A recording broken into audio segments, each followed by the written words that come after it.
For decades, he haunted California.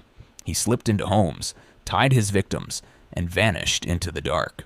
Known by many names, the East Area Rapist, the original Night Stalker, the Golden State Killer, he taunted police and terrified families. For more than 40 years, his identity remained a mystery, until science finally caught up. June 1976, Rancho Cordova near Sacramento. A masked man broke into a woman's home at night. He tied her hands, threatened her with a knife, and assaulted her. Within weeks, another attack, then another. By the end of the year, Sacramento was in panic. His method became signature. He entered silently. He used shoelaces from the victims' homes to tie them. He wore a ski mask, and he whispered threats, promising to kill if anyone resisted. Police patrols flooded neighborhoods. Residents bought dogs and guns, but nothing stopped him. Over the next 3 years, he would commit at least 50 rapes across Sacramento and nearby counties. By early 1978, his crimes escalated.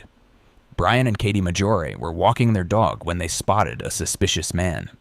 He chased them down and shot them both. They became his first known murder victims.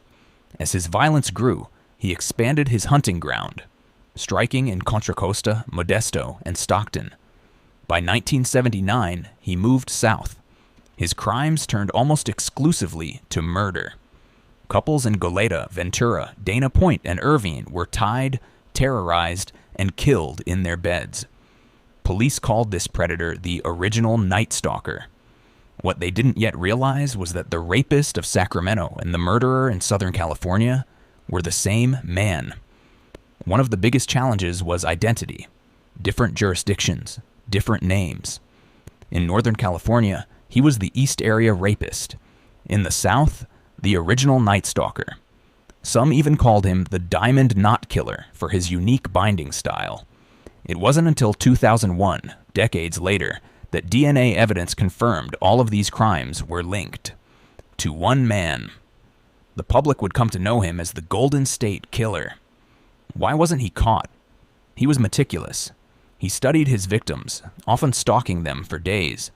He broke into homes beforehand to unlock windows. He moved with military precision, suggesting training, and he always escaped, slipping through backyards, drainage canals, and fields. And there was something else. Joseph DeAngelo had been a police officer in the 1970s. He knew police procedures. He monitored scanners. He anticipated traps.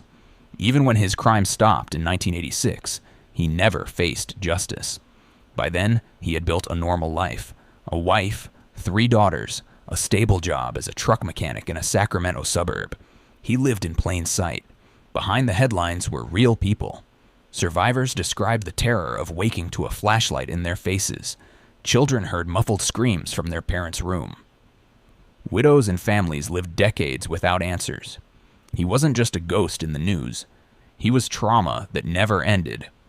In the 1990s, DNA changed everything. Old evidence from rape kits and crime scenes was tested. By 2001, detectives confirmed the East Area Rapist and original Night Stalker were the same man, but his name was still unknown. For years, detectives had DNA, but no suspect to match it. In 2018, investigators tried something new: genetic genealogy. They uploaded his DNA into GED Match, a public database where people share DNA to trace ancestry. By identifying distant relatives and mapping family connections, genealogists narrowed the field to one family line. At the center was Joseph James DeAngelo. Police tailed him. They collected items he discarded: tissues, trash. When tested, the DNA matched. After more than 40 years, the Golden State Killer finally had a name.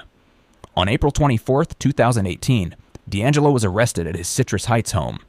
Neighbors were stunned. The quiet 72-year-old man who shopped at the same grocery store as everyone else was the most prolific serial predator in California history. In 2020, DeAngelo pleaded guilty to 13 murders and 13 kidnappings. He admitted to dozens more assaults too old to prosecute. The deal spared him the death penalty but ensured he would die in prison. For days, victims and families stood in court to speak, recounting decades of pain, stolen futures, and broken lives. Some wept. Some forgave. Others raged. DeAngelo sat mostly silent, muttering only brief apologies. The Golden State Killer case reshaped criminal justice. It proved the value of preserving old evidence. It showed the power of genetic genealogy, a tool now solving cold cases across the country. But it also raised questions about privacy, ethics, and how far investigators should go to solve crimes. For families, the case is a reminder that persistence matters. For investigators, it is a lesson in cooperation across counties, decades, and disciplines. For society, it is a chilling reminder that evil can hide behind the most ordinary of faces. For 40 years, he was a ghost. Today, he is unmasked.